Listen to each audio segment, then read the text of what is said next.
हमारी दुनिया कितनी खूबसूरत है ना? पर इस दुनिया में सब अपनी रोज की जिंदगी में बिजी रहते हैं। पर क्या आपने कभी सोचा है कि ये ब्रह्मांड जिसमें आप इतने सालों से रह रहे हो, इसकी शुरुआत कैसे हुई? जितनी घटनाएं हुई है, उसकी शुरुआत कहाँ से हुई? वैज्ञानिकों को ये पता चला कि हमारा ब्रह्मांड चारों ओर से फैल रहा है। ये ब्रह्मांड हर एक सेकंड साइज में बढ़ता जा रहा है। तो ये जानने के लिए कि इस ब्रह्मांड की शुरुआत कैसे हुई, हमें सिर्फ समय को रोकना होगा और पीछे जाना होगा। चलिए थोड़ा पीछे चलते हैं, कुछ ज्यादा ही पीछे।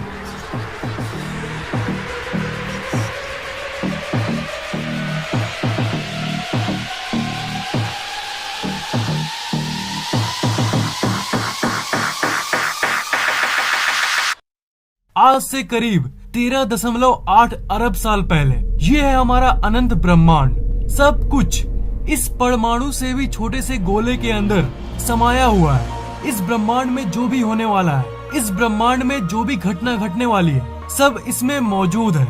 इस ऊर्जा के गोले के अंदर यहाँ पर समय का कोई अस्तित्व नहीं है। पर अभी दुनिया जिसे हम जानते हैं, वो सब की शुरुआत होने वाली है। किसी रहस्यमय कारण के चलते एक एटम के साइज से भी छोटा ब्रह्मांड अचानक अपने अस्तित्व में आया।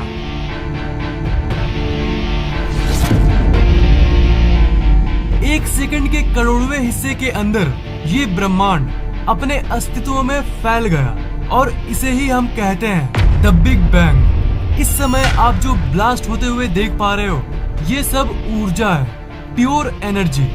ये ऊर्जा पूरी तरह से फैल गई और इसी समय स्पेस का जन्म हुआ और साथ ही साथ समय अपने अस्तित्व में आया। ये शुद्ध ऊर्जा यानी एनर्जी करोड़ों साल तक फैलती रही और ये ऊर्जा इतने सालों में धीरे धीरे ठंडी होने लगी और इसी ऊर्जा के चलते मैटर का फॉर्मेशन हुआ, अरबों छोटे छोटे सब एटॉमिक पार्टिकल्स के रूप में, जिसे हम एटम कहते हैं। क्वार्क्स, इलेक्ट्रॉन्स, प्रोटॉन्स, न्यूट्रॉन्स, इन सब चीजों का फॉर्मेशन हुआ। असल में दो प्रकार की चीजें बनी थी। आधी थी मैटर, मतलब वो परमाणु और बाकी चीजें जिससे ये दुनिया बनी है, जिससे आप बने हो। और दूसरा ग्रुप था एंटी मैटर, जो मैटर का ऑपोजिट है। और क्योंकि एंटी मैटर मैटर का विपरीत है, इसलिए जब वो आपस में मिलते हैं तब वो एक दूसरे को खत्म कर देते थे। पर फॉर्चुनेटली मैटर एंटी मैटर से थोड़ा ज्यादा था। सब खत्म होने के बाद एक मैटर का गोला बच गया था और उसके विपरीत और कुछ नहीं था जो उसे खत्म कर सके। इसलिए उसका विस्फोट हो गया, जो कि हम लोगों के लिए बहुत लकी था, क्योंकि इसी एक गोले से अब पूरी दुनिया बनने वाली है। इसी एक मैटर के गोले के चलते तारों और ग्रहों वाला ब्रह्मांड अस्तित्व में आया।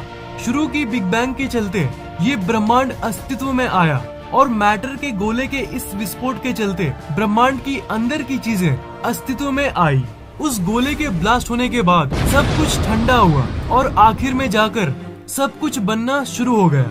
धूल जैसे दिखने वाले इस ब्रह्मांड में एक फोर्स अपना काम करने लगा। उस फोर्स के चलते हर एक एटम आपस में जुड़ने लगे, एक दूसरे की तरफ आकर्षित होने लगे। और ये फोर्स कोई और फोर्स नहीं, ये है फोर्स ऑफ ग्रेविटी यानी गुरुत्वाकर्षण बल। शुरुआत में इस ब्रह्मांड में ज्यादातर हाइड्रोजन के एटम्स एग्जिस्ट करते थे। गुरुत्वाकर्षण बल जगह जगह उस हाइड्रोजन के परमाणु को आपस में कॉम्प्रेस करने लगा। जिस जगह हाइड्रोजन के परमाणु गुरुत्वाकर्षण बल के चलते सामने आते थे, उस जगह का तापमान लाखों डिग्रीज तक पहुंच जाता था। कॉम्प्रेस होते होते जब एक जगह की टेम्परेचर 1 करोड़ डिग्रीज तक पहुंच गई, तब एक प्रक्रिया शुरू हो गई जिसे न्यूक्लियर फ्यूजन कहते हैं। उससे बहुत ही ज्यादा एनर्जी निकली और उसी समय कुछ ऐसा दृश्य हुआ। इस ब्रह्मांड का पहला तारा अस्तित्व में आया।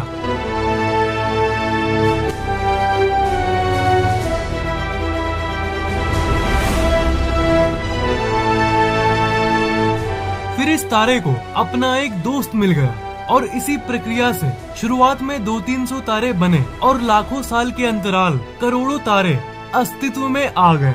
जी हाँ, यही वो तारे हैं जो आप रात को आसमान में देखते हो। वो ब्रह्मांड के शुरुआत में इसी तरह बने थे। धीरे धीरे ये तारे गुरुत्वाकर्षण बल के चलते सामने आने लगे। वो आपस में एक ग्रुप में रहने लगे और अरबों तारों का समूह इस ब्रह्मांड में दिखने लगा और अलग अलग शेप और साइज के ग्रुप का फॉर्मेशन हुआ। वो नजारा कुछ ऐसा दिखता है और इन्हें ही कहते हैं गैलेक्सीज।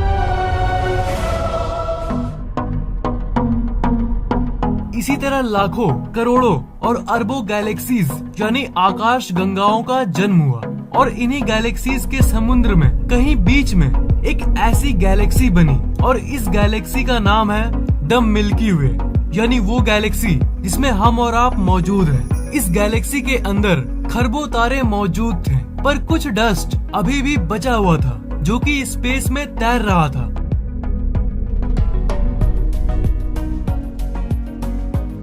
पर हजारों साल के अंतराल में ग्रेविटी अपनी पावर दिखाने लगी। जो डस्ट मौजूद थी वो भी गुरुत्वाकर्षण बल के चलते आपस में सामने आने लगी और इसी परिस्थिति के बीच में बहुत सारे प्लैनेट्स यानी ग्रह बनने लगे। सारे एस्ट्रॉइड जैसे दिखने वाले टुकड़े ग्रेविटी के चलते आपस में मिलने लगे।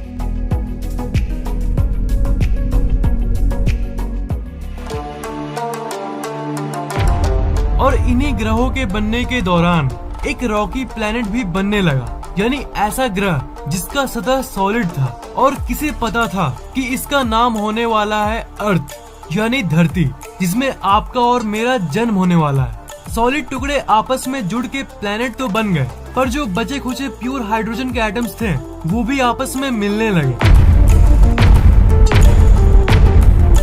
और जैसा कि मैंने तारे के निर्माण के बारे में बताया था, बिल्कुल वही घटना यहाँ भी हुई।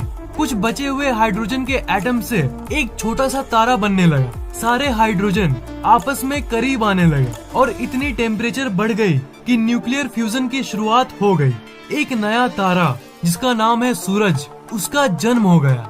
जब ये सूरज बना तब ये एक बहुत ही तेज सोलर विंड को इरप्ट किया, जिसके चलते बाकी सारे धूल के कण सोलर सिस्टम यानी सौर मंडल के बाहर चले गए और सौर मंडल में वही 8 ग्रह और बाकी उपग्रह बच गए जो कि साइज में बड़ी थी।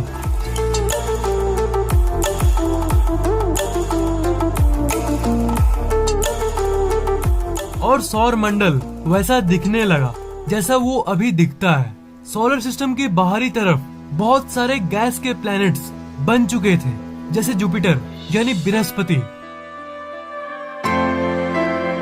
सैटर्न यानी शनि ग्रह, यूरेनस यानी अरुण ग्रह और नेपच्यून यानी वरुण ग्रह। और सोलर सिस्टम के अंदर के तरफ इन रॉकी प्लैनेट्स का जन्म हो गया था, यानी ठोस सतह वाले ग्रह जैसे मर्क्यूरी यानी बुध ग्रह, वीनस यानी शुक्र ग्रह, मार्स यानी मंगल ग्रह और आखिर में हमारी प्यारी सी धरती।